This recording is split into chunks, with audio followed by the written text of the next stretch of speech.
Budget सत्र को लेकर हरियाणा न्यूज पर बोले हैं शिक्षा मंत्री।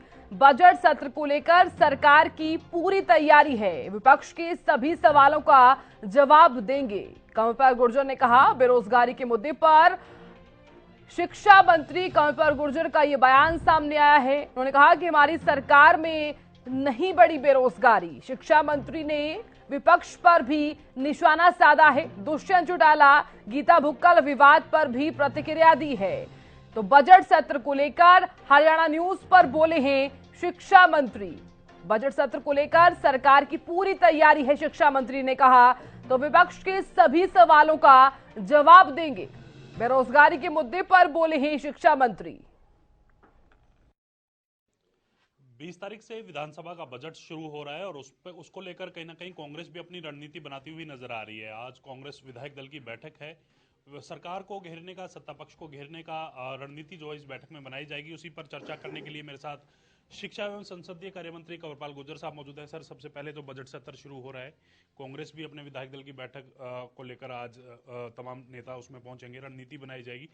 क्या सत्ता पक्ष तैयार है बजट सत्र में कांग्रेस की जो तमाम रणनीति है उसके खिलाफ? नहीं, हमारी पूरी तैयारी है और उनकी जिम्मेदारी है, वो विपक्ष में है, उनकी जिम्मेदारी है कि वो कुछ सवाल खड़े करें, कुछ बातें रखें और हम उनका जवाब देना हमारी जिम्मेदारी है। हमने पहले भी जितने भी अभी तक सेशन हुए पूरे हर सवाल का उनके जवाब दिया और इस सेशन में भी हर सवाल का जवाब देंगे। कहीं ना कहीं आरोप जो है विपक्ष लगातार सत्ता पक्ष पे लगाता है। अनेक ऐसे मुद्दे हैं, चाहे भ्रष्टाचार की बात करें, भ्रष्टाचार चरम पर इस सरकार में बताते हैं। इसके साथ साथ बेरोजगारी का मुद्दा प्रमुखता से विपक्ष के जो तमाम साथी हैं आपके वो उठाते हैं कि भ्रष्टाचार के साथ साथ बेरोजगारी भी है, लोग विदेशों में जा रहे हैं, इस प्रकार का भी मुद्दा उठाते हैं।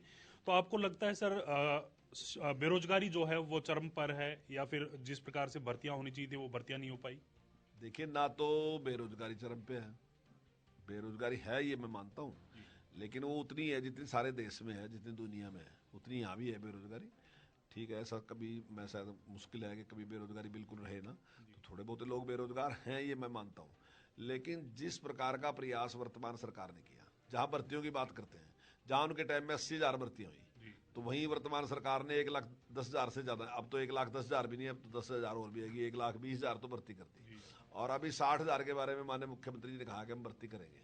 तो मैं समझता हूँ कि उनकी दुगुनी से ज्यादा भर्ती हम करने वाले। जब हमारा कार्यकाल पूरा होगा तो मैं दावे के साथ कह रहा कि कांग्रेस के कार्यकाल से हम दुगुनी भर्ती कर देंगे। जहां विदेशों की बात भेजने की बात करें तो विदेशों में सरकार ने इसलिए प्रयास शुरू किया क्योंकि जो लोग विदेश में जा रहे थे उनके साथ ठोरी ठगी बहुत हो रही थी और ऐसे लोग बड़ी संख्या में हमारे पास आते थे, थानों में आते थे, पुलिस के पास आते थे कि मेरे साथ पैसे ले लिए, मैं गया नहीं, अगर गया तो कहीं और उतार दिया, उसका वीजा नहीं था लग गया। इस प्रकार की बहुत सी घटनाएं आती थी।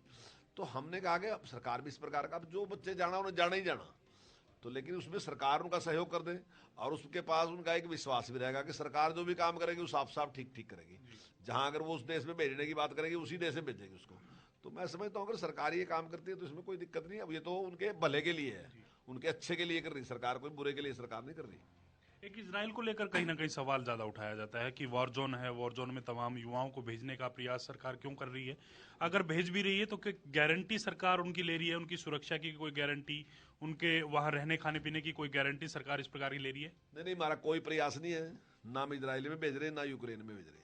अगर कोई इजराइल में जाना चाहता है तब, कोई यूक्रेन जाना चाहता है तब, कोई ऑस्ट्रेलिया जाना चाहता है तब, कोई कनाडा जाना चाहता है तब, कोई अमेरिका जाना चाहता है तब, कोई इंग्लैंड जाना चाहता है तब तब हम उसको भेजेंगे। वो तो उसकी चॉइस है ना कहाँ जाना चाहता है वो। अगर वो प्राइवेट पे जाएगा तब भी जाएगा, अगर वो हमारे पास आता है तो हम भी उसको सहयोग कर देंगे ताकि उसके साथ कोई गड़बड़ ना हो, उसका कोई आर्थिक नुकसान ना हो और उसको ठीक तरीके से वहां भेजा दे, कम से कम पैसों में भेजा दे। तो वो हमारा प्रयास है।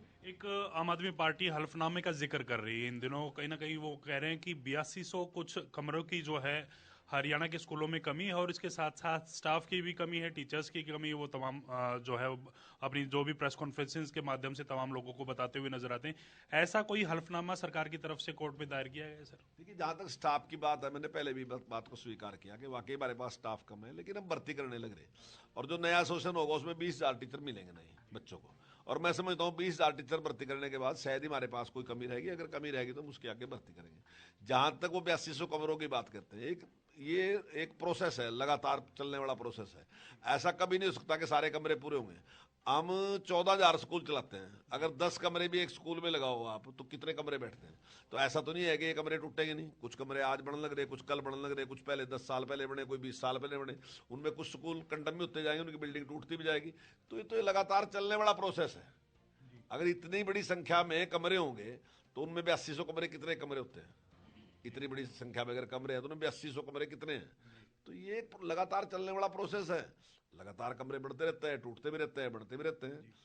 तो ये कोई मुद्दा नहीं है। तो वैसे ही उसकी संख्या लिया है कि 8200 है तो अभी भी 8200 की कमी है, तो लगातार चलता रहता है। अंतिम सवाल रहेगा सर, फैक्ट फाइंडिंग कमेटी के आप तमाम लोग मेंबर बनाए गए थे। विवाद पिछले सत्र में हुआ था, उप मुख्यमंत्री दुष्यंत चौटाला और गीता बुक्कल के बीच में ये विवाद था। तो उसकी रिपोर्ट कब तक पेश की जानी है? क्या वो रिपोर्ट इस सेशन के दौरान आप पेश कर देंगे सर? आपके पास अभी तक रिपोर्ट में किस प्रकार की जांच जो है वो निकल करके सामने आई है? देखिए, अभी हमने एक बैठक की थी और हमने जो अधिकारी, पुलिस के जो अधिकारी थे उनको भी और दूसरों को भी हमने उसके लिए लिखा था कि वो रिपोर्ट लेके आएंगे।